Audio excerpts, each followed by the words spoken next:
अस्सलाम वालेकुम। तो आज हम फार्माकोलॉजी की एक नई वीडियो के साथ एक नई टॉपिक के साथ आप लोगों के सामने हाजिर खिदमत हैं और आज हम डिस्कस करने जा रहे हैं एचिनोकैंडिन्स को।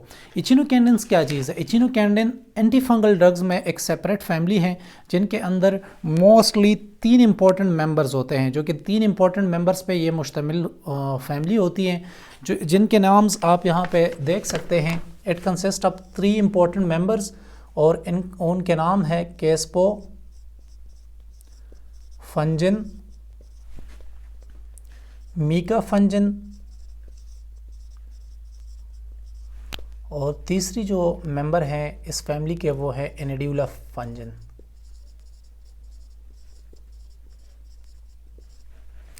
तो आप यहाँ पे देख सकते हैं कि एचिनोकैंडिन फैमिली के 3 इंपॉर्टेंट मेंबर्स हैं और ये तीनों इंपॉर्टेंट मेंबर्स क्लिनिकली प्रैक्टिस किए जाते हैं, क्लिनिकली यूज़ किए जाते हैं। और इसके अलावा ये तीनों मेंबर्स जो हैं कैटजंग बुक के मुताबिक ये तीनों मेंबर्स ड्रग जो हैं ये लाइसेंस्ड हैं। और इसके अलावा और भी कई सारे इसके मेंबर हो सकते हैं, इससे रेलेवेंट हो सकते हैं, लेकिन वो अब तक अंडर इन्वेस्टिगेशन है और उनको लाइसेंस नहीं किया, वो लाइसेंस नहीं है। तो इसी वजह से मैं ये 3 नाम्स यहाँ पे लिख रहा हूँ। अगर आप if you remember the classification of anti fungal drugs की क्लासिफिकेशन जब मैं उससे पहले वीडियोस में कर चुका हूँ, उस वीडियो में मैंने इसकी निमोनिक्स दी थी और इसकी साइन आपको बताई थी कि जिन ड्रग्स के नाम में आपको एज अ सफिक्स जो हैं वो आप यहाँ पे देख सकते हैं। एज अ सफिक्स यहाँ पे एक नाम आ रहा है, एक वर्ड आ रहा है जो कि है फंजिन एंड फंजिन। ये फंजिन आपको इंडिकेट करता है कि this members belong to which family? Echinocandins family. और वो एचिनोकैंडिन्स फैमिली क्या है? वो अ क्लास ऑफ ड्रग है जो कि है एंटी फंगल ड्रग्स, जो कि फंगस के अगेंस्ट इफेक्टिव हैं। तो वो इसी तरह आपने याद रखने हैं। निमोनिक्स आपको मैंने उस वीडियो में भी बताई थी, निमोनिक्स के किस तरह आपने इन मेंबर्स को लिंक करनी है और इसकी साइन भी मैंने आपको बताया था। साइन इसकी क्या है आप यहाँ पे देख सकते हैं। AMC mean Army Medical College, A mean anidulafungin, M mean micafungin and C mean caspofungin. और साइन मैंने आपको बताया था कि इनकी नेम में, इनके नामों में आपको फंजिन का वर्ड देखने को मिलेगा। तो यहाँ से आप क्लियर हो चुका होगा आपको कि इनके मेंबर्स क्या है और ये किस तरह हम उसको जान सकते हैं कि ये बिलोंग करते हैं एचिनोकैंडिन फैमिली से। इसके अलावा एक और बहुत इंपॉर्टेंट पॉइंट्स जो यहाँ पे मैं डिस्कस करने जा रहा हूँ वो है कि वी कॉल्ड एचिनोकैंडिन्स को हम केमिकली एक नाम देते हैं cyclic, let me write, cyclic lipopeptide molecule. इसको हम ये नाम क्यों देते हैं? क्योंकि this echinocandins is actually consists of a large cyclic peptide. It consists of a large cyclic peptide जो कि linked होता है किससे?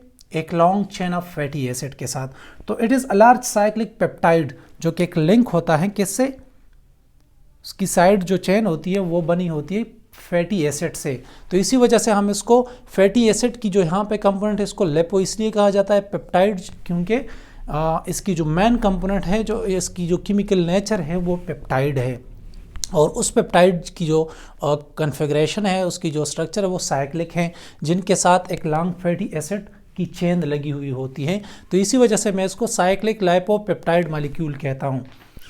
इसके अलावा अब हम इसकी मैकेनिज्म ऑफ एक्शन की तरफ जाते हैं तो आपको क्लियर हो जाएगा। मैकेनिज्म ऑफ एक्शन, जिसको हम सिंपली कहते हैं फार्माकोडायनामिक, कि उस ड्रग की, इस फैमिली की फार्माकोडायनामिक क्या है। इस फैमिली एचिनोकैंडिन्स के जितने भी मेंबर्स हैं उन सब मेंबर्स के मैकेनिज्म ऑफ एक्शन सेम है, वो सब एक जैसे हैं। अगर आपसे पेपर में क्वेश्चन किया जाए कैस्पोफंजिन की आप मैकेनिज्म ऑफ एक्शन लिखे, तो आपने यही वाली मैकेनिज्म ऑफ एक्शन लिखनी है, क्योंकि इन सब मेंबर्स के मैकेनिज्म ऑफ एक्शन सेम है। मैकेनिज्म ऑफ एक्शन का मतलब यह कि ये ड्रग जो है किस तरह काम करती हैं, किस तरह एक्ट करती हैं। तो यहाँ पे मैं स्केच के फॉर्म में लिख रहा हूँ। मैकेनिज्म ऑफ एक्शन के लिए आपको एक सेंटेंस याद रखनी चाहिए, और वो है कि एचिनोकेंडिन फैमिली के जितने भी मेंबर्स ऑफ ड्रग हैं, they are called cell wall synthesis inhibitor. Cell wall synthesis inhibitor. अब ये इसको हम सेल वॉल सिंथेसिस इनहिबिटर क्यों कहते हैं? Why we are calling it cell wall synthesis inhibitor? क्योंकि सेल वॉल की सिंथेसिस को ये इनहिबिट करता है। By what? किस तरह? सेल वॉल के अंदर जितने भी इंपॉर्टेंट चीज़ें हैं जो सेल वॉल की इंटीग्रिटी को मेंटेन रखती हैं, उन चीज़ों में से एक चीज़ को जाके ये हिट करती हैं, उस चीज़ को जाके ये बाइंड होते हैं उस चीज़ के साथ, और उस चीज़ को की सिंथेसिस को इनहिबिट करती हैं। अब जो चीज़ सेल वॉल को चाहिए, सेल वॉल की इंटीग्रिटी को मेंटेन रखने के लिए, सेल वॉल को इंटैक्ट रखने के लिए जो चीज़ चाहिए होती है, वो चीज़ अब प्रोड्यूस नहीं हो रही। अब वो चीज़ सिंथेसिस नहीं हो रही उस चीज़ की, उसकी सिंथेसिस स्टॉप हो गई है, ब्लॉक हो गई है। Through what? इसी फैमिली के मेंबर्स की वजह से, इन ड्रग्स की वजह से। जब उन चीज़ की सिंथेसिस आप ब्लॉक कर देंगे तो सेल वॉल की इंटेग्रिटी पर नहीं रहेगी, सेल वॉल पर इंटैक्ट नहीं रहेगा और सेल वॉल डिस्ट्रॉय हो जाएगा, और इसी तरह फंगल सेल जो है उसकी डेथ हो जाएगी। तो यहाँ पे मैं स्केच के फॉर्म में लिख रहा हूँ, एचिनोकेंडिन्स जितने भी मेंबर्स हैं उस सब की बात कर रहा हूँ। Bind with what? Bind with जो कि हैं β13 ग्लूकेन सिंथेज।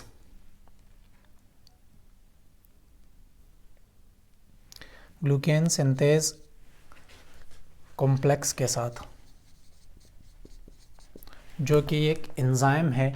और ये ग्लूकेन सिंथेज कॉम्प्लेक्स एंजाइम जो है दो इम्पोर्टेंट सब यूनिट्स पे मुश्तमिल होता है, और वो सब यूनिट्स हैं,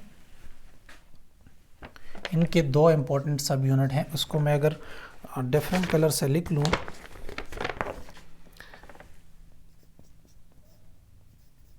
FKS1P, और दूसरी जो इसकी सब यूनिट है वो है RH-O1P। ये दोनों सब यूनिट्स से मिल के ये ग्लूकेन सिंथेज कॉम्प्लेक्स बनती हैं। और ये ग्लूकेन सिंथेज कॉम्प्लेक्स के जो ये यूनिट्स हैं, ये असल में एक जीन इनकोडेड कंपोनेंट हैं। जीन से इसकी कोडिंग होती है, और ये जाके क्या करते हैं? Remodelling plus regulation of what? Of cell wall. ये सेल वॉल की ये दोनों जो सब यूनिट्स हैं, ये ग्लूकेन सिंथेज कॉम्प्लेक्स के सब यूनिट्स हैं। और ये सब यूनिट्स जाके इनका काम क्या है, इनका रोल क्या है? सेल वॉल की इंटेग्रिटी को इसने इंटैक्ट रखनी है। इसकी रिमॉडलिंग और इसकी रेगुलेशन इन दो कंपोनेंट ने करनी है, इन दो सब यूनिट्स ने। जब आप एचिनोकेंडिन से इस एंजाइम को, इस कॉम्प्लेक्स को आप क्या करेंगे? ब्लॉक कर देंगे, इनहिबिट कर देंगे, तो क्या ये रोल फिर ये परफॉर्म कर सकेंगे? बिल्कुल नहीं। तो आप जाके इस कॉम्प्लेक्स को इनहिबिट करते हैं, किस फैमिली ऑफ ड्रग्स के थ्रू? एचिनोकेंडिन्स के मेंबर्स के थ्रू आप जाके इन सिंथेज कॉम्प्लेक्स को, ग्लूकेन सिंथेज कॉम्प्लेक्स को इनहिबिट करते हैं। और इससे क्या होता है? इससे आगे जो चीज़ है वो होती है इनहिबिट प्रॉपरली अगर मैं इसका नाम लिख सकूं, β13 डी ग्लूकेन सिंथेसिस। अब इसको इस ग्लूकेन सिंथेज कॉम्प्लेक्स को इनहिबिट करने की वजह से, क्योंकि ये इसके साथ बाइंड हो जाते हैं, और जब बाइंड होते हैं तो ये इसको बाइंड करने के साथ साथ प्लस इन है ब्लॉक, मैं कहूँगा bind and block with beta, यहाँ पे प्लस साइन है, with beta glucan synthase complex. और इसके साथ जब इसको ब्लॉक कर देते हैं तो इससे ये स्टेप जो है ये इसकी सिंथेसिस नहीं होती, और जब इसकी सिंथेसिस नहीं होती तो क्या होता है, disrupt cell wall synthesis, and इसी तरह से फंगल डेथ हो जाती है। इससे फंजीसाइडल इफेक्ट प्रोड्यूस हो जाता है। अब क्यों हम अगर ग्लूकेन की सिंथेसिस को इनहिबिट करेंगे तो सेल वॉल इससे भला किस तरह मुतासिर हो सकता है, तो इसके लिए मैं आप लोगों को यहाँ पे बता रहा हूँ कि ये जो सेल वॉल है ये बना हुआ होता है, cell wall is made of 3 important things. Levinson की जो बुक है माइक्रोबायोलॉजी की, उस बुक ने लिखा है प्राइमरीली 2 कंपोनेंट से सेल वॉल बना हुआ होता है। एक को हम कहते हैं काइटिन्स, जो कि प्राइमरीली मेड अप काइटिन्स, जो कि लॉन्ग चेन पॉलीमर, जो कि एक पॉलीमर है किस चीज़ की, एन एसिटाइल ग्लूकोज अमीन्स, जिसको हम सिंपली नेक भी कहते हैं, नेक। ये इन नेक्स की यूनिट से बन के काइटिन्स बनाता है। जब long polymers, chitin is actually a long polymer of what, N acetyl glucosamine units. ये यूनिट्स मिल के काइटिन्स को बनाते हैं। जबकि दूसरी इंपॉर्टेंट चीज़ है ग्लूकेन। ग्लूकेन जो है ये पॉलीमर है किस चीज़ के, polymer of long chain of glucose units. बहुत सारे ग्लूकोज यूनिट मिलके ग्लूकेन बनाते हैं, और इसी ग्लूकेन और काइटिन से मिलकर क्या बनती है, cell wall of what, fungus की सेल वॉल बनती है इन दोनों इंपॉर्टेंट चीज़ों से। अगर इन दोनों इंपॉर्टेंट चीज़ों में से आप ग्लूकेन की सिंथेसिस को इनहिबिट करेंगे थ्रू व्हाट, थ्रू एचिनोकैंडिन्स के फैमिली के जितने भी मेंबर्स हैं, इन ड्रग्स के थ्रू अगर आप इसकी सिंथेसिस को इनहिबिट करेंगे तो इनकी जो इंपॉर्टेंट चीज़ है क्या है, सेल वॉल की इंटीग्रिटी बनी होती है इन दोनों चीज़ों की वजह से। और अगर आप इन दोनों चीज़ों में से किसी एक चीज़ को भी डिसरप्ट करते हैं, इनहिबिट करते हैं, इसकी सिंथेसिस को आप ब्लॉक करते हैं, तो आप सेल वॉल की इंटीग्रिटी को डिसरप्ट कर रहे हैं। तो ये इसी तरह से वर्क करते हैं और इसकी मैकेनिज्म ऑफ एक्शन यही है। तो होप सो आपको क्लियर हो चुका होगा कि इसकी मैकेनिज्म ऑफ एक्शन किस तरह है। तो अब चलते हैं किसकी तरफ, काइनेटिक्स की तरफ, फार्माकोकाइनेटिक्स की तरफ चलते हैं। यहाँ पे मैं डिस्कस कर रहा हूँ अब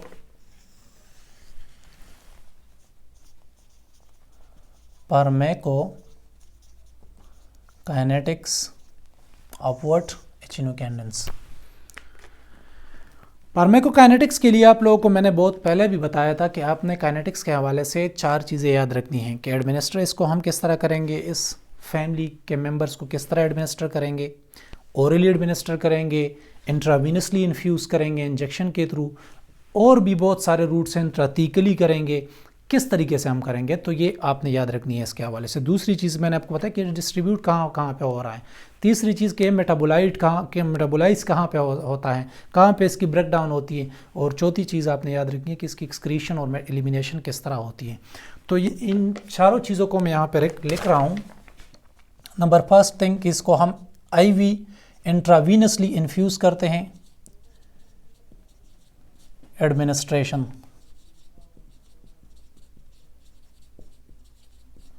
और ये भी याद रखें कि इसको हम वंस डेली देते हैं, एक दिन में एक ही दफ़ा हम इसको IV इंजेक्शन लगाते हैं। दूसरी चीज़ किसी भी पेशेंट को, दूसरी चीज़ है इसकी प्लाज्मा प्रोटीन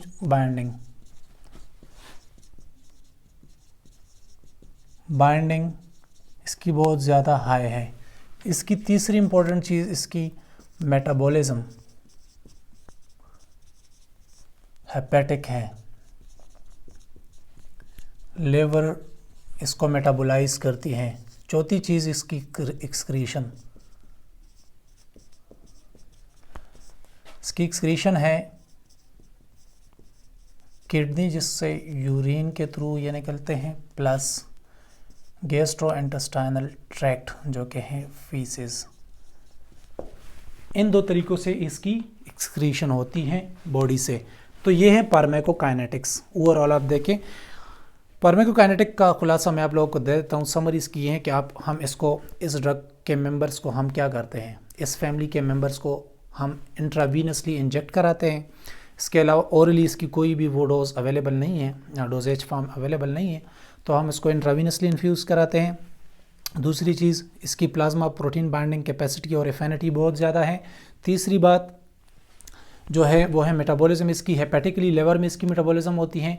और चौथी चीज़ जो कि आपने याद रखनी है, किडनी और गैस्ट्रोइंटेस्टाइनल ट्रैक्ट से ये निकल जाते हैं, मीन यूरिन और फीसिस के थ्रू ये निकलते हैं। यहाँ पे आप मेटाबॉलिज्म में हेपेटिक मैंने लिख दिया, तो इसकी अगर किसी पेशेंट की लेट सपोज हेपेटिकली इनसफिशेंट है या हेपेटिक एम्पायरमेंट है उसकी, अगर कोई किसी की लिवर जो है वो ख़राब है, तो आप काइंडली उसको फिर आप कंसिडर करें कि आपने इन टाइप ड्रग्स को नहीं देना है, तो उसमें डोज एडजस्टमेंट आप कर सकते हैं। फिर अगर ज़रूरी हो उसकी डोज को आप कम कर सकते हैं, क्योंकि उसकी जो लिवर की मेटाबॉलिज्म जो होती है वो लिवर में होती है, और अगर लिवर ख़राब है तो उसकी मेटाबॉलिज्म बहुत कम होगी और इसी तरह से टॉक्सिसिटी हो सकती है उस पेशेंट को। तो ये थी इसकी काइनेटिक। अब यूजेस की तरफ आते हैं, क्लिनिकल यूजेस। तो यहाँ पे मैं लिख लूँगा क्लिनिकल यूजेस।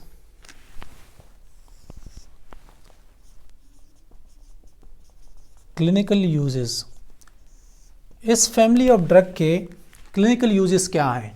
तो आपने क्लिनिकल यूजेस में दो यूजेस इसके याद रखने हैं, दो यूजेस, और वो हैं क्या? It is active against what? Invasive candidiasis. और दूसरी चीज इसकी याद रखती है, इन्वेसिव स्पर्जिलोसिस।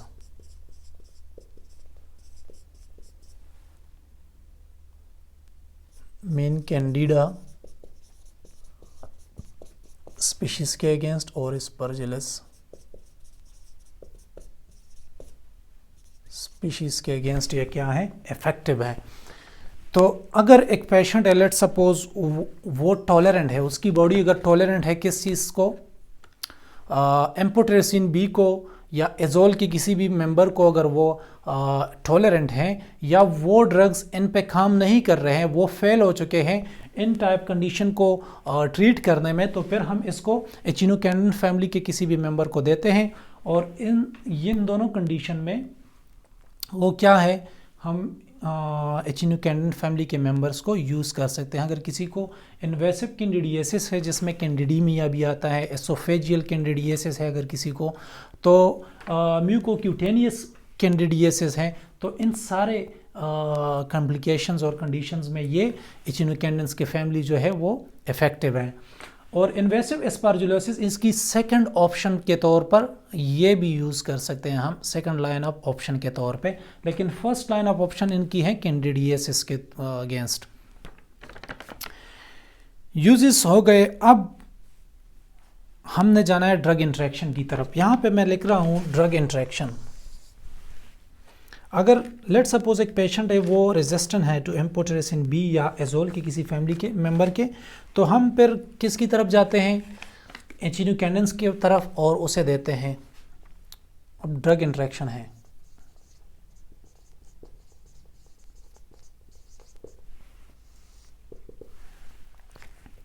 ड्रग इंटरेक्शन आप यहाँ पे देख सकते हैं। नंबर फर्स्ट ड्रग इंटरेक्शन कैस्पोफंजिन, दूसरा है मीकाफंजिन, और तीसरी है एनेड्यूलाफंजिन। क्या होगा अब अगर कैस्पोफंजिन के साथ हम क्या देंगे? साइक्लोस्पोरिन देंगे, तो क्या होगा इससे? इन दोनों की कम्बिनेशन अगर हम देंगे तो क्या होगा? इससे आप हेपेटिक एंजाइम को एलिविएट करेंगे। हेपेटिक एंजाइम एलिवेट हो जाएंगे इससे। तो आपने काइंडली इन दोनों की कम्बिनेशन को अवॉइड करना है एज मच पॉसिबल। कैस्पोफंजिन को अगर आप लेट सपोज सेरोलाइमस के साथ देंगे कंकॉमिटेंटली, अगर या इसको आप लेते हैं किसके साथ, यहाँ पे एक और इंट्रैक्शन है इसकी, वो है साइक्लोस्पोरिन, इसकी भी साइक्लोस्पोरिन के साथ इंट्रैक्शन है। तो इसके साथ अगर आप लेंगे तो क्या हो जाएगा, इन ड्रग्स की जो लेवल है वो बॉडी के अंदर इंक्रीज़ होती जाएगी, increase level of both these drugs, क्योंकि इनकी मेटाबॉलिज्म के लिए जो एंजाइम जो रिक्वायर्ड होते हैं, इस मीकाफंजिन की वजह से वो एंजाइम क्या होते हैं, डिक्रीज़ हो जाते हैं, उसकी लेवल कम हो जाती है और इसी तरह इसकी टॉक्सिसिटी बॉडी के अंदर ज़्यादा होती है। एनाड्यूलाफंजिन के कोई भी इतनी खास इंटरेक्शन नहीं है, लेकिन इससे एक चीज़ होती है कि इसकी हिस्टामिन के लेवल इससे इंक्रीज़ हो जाती है। हिस्टामिन बॉडी के अंदर हिस्टामिन के लेवल क्या होती है, इससे इंक्रीज़ होती हैं। तो हिस्टामिन रिएक्शन जिसको लोग कहते हैं वो भी इससे होती है। तो काइंडली प्री मेडिकली आपने क्या देने हैं, एंटी हिस्टामिन्स देने हैं अगर इस कॉम्प्लिकेशन को आप अवॉइड करना चाहते हैं। एक और चीज़ जो मैं आपको बता रहा था वो है एडीआरस। एडीआरस को यहाँ पे मैं लिख देता हूँ, यहाँ पे चलो एडीआरस इसके इतने नहीं हैं, इसको मैं यहाँ पे लिखने की कोशिश करता हूँ।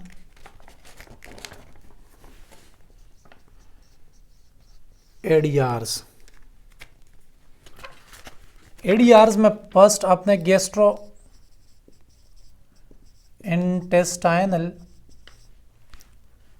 गैस्ट्रोइंटेस्टाइनल कॉम्प्लिकेशन है, जैसे कि वॉमिटिंग हो गया, डायरिया हो गया, ये इससे हो सकते हैं। दूसरी चीज़ आपने याद रखनी है, हिस्टामिन रिएक्शन। जब आप आईवी इसको इंजेक्ट करते हैं, जब आप आईवी एचिनोकेंडेंस के किसी भी मेंबर को, फैमिली के किसी भी मेंबर ड्रग को आप इंजेक्ट करते हैं, इन्फ्यूज़ करते हैं, तो उसी टाइम पे हिस्टामिन रिएक्शन हो सकती हैं। तो आपने बहुत स्लोली उसको एडमिनिस्टर करना होता है।